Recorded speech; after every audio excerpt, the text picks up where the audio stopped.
If I come out, I go change am for you. As you dey run, I go change am for you. As you dey run, I offer you. As you dey run, if I come back on stage, I go change am for you. If you come back, no say I no be your man. Na Nigeria we dey. Na Nigeria we dey. I go serve 1 year, I go come back. I know what I go do you.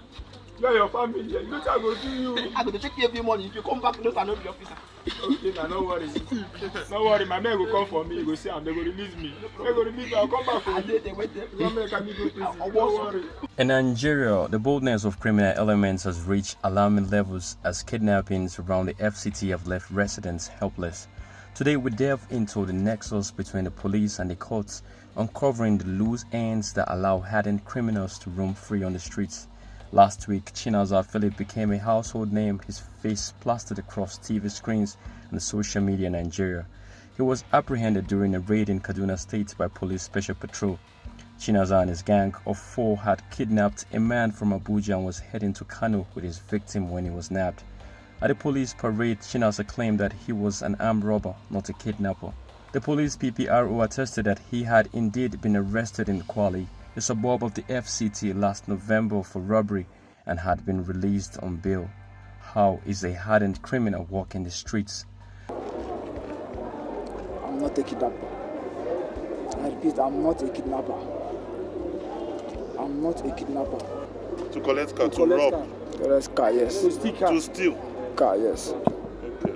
The answer is simple. Because kidnapping for ransom has become a thriving industry across Nigeria, there is no one to prosecute them for it too.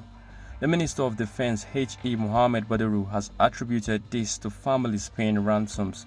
In a recent press briefing, he went as far as saying, quote, "If we keep paying ransoms to kidnappers, we will only worsen the situation."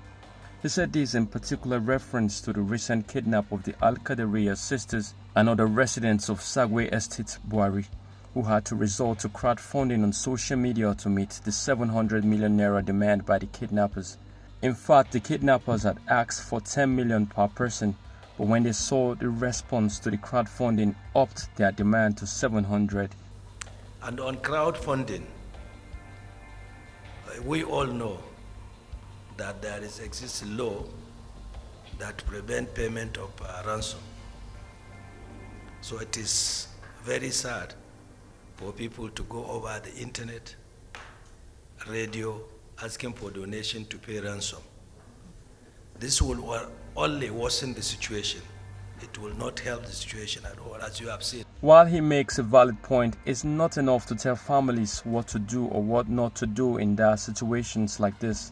However, security expert Kabir Adamu argues that cracking down on ransom payments require ensuring citizens' safety, a factor hindered by technical and manpower limitations within security agencies. Paying that ransom, they are being encouraged. And it's for the simple reason that the security departments at the moment don't have the capability to rescue. There are 2 options when loved ones are abducted. Either they are released or they are rescued. And because we don't have the capacity to rescue, the only option left to them is to pay and then the loved ones. So the law is there, but implementing that law or compliance to that law under the current circumstances in Nigeria is almost difficult. So I'm a bit worried that the government expects citizens to comply when government on its part is not preventing that abduction. The first thing is to prevent the abduction. If you prevent it, then there is no need for people to even pay ransom.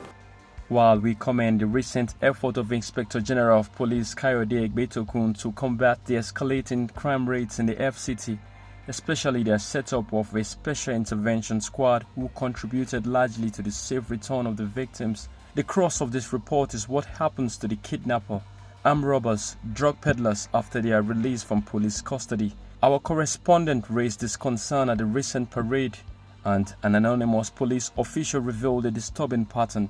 She said despite the police concerted efforts to apprehend criminal elements, the progress is often thwarted when judges grant bail for nominal amounts during arraignment, rendering the police efforts futile and enabling criminals to continue their activities. Why are criminal suspects released back into society? Is it because of our congested correctional facilities or the lack of a strong will to do the right thing? The potential consequences of this leniency are evident in cases like that of Chinasa, released on bail for robbery and rearrested for kidnapping, an allegation he denies. And he is not alone.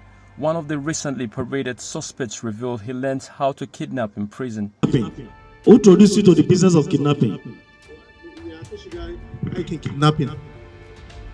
Yanda na shiga shine Ibrahim Muhammad muna tayar da shi da a prison na Jos shine ya bani lambar shi.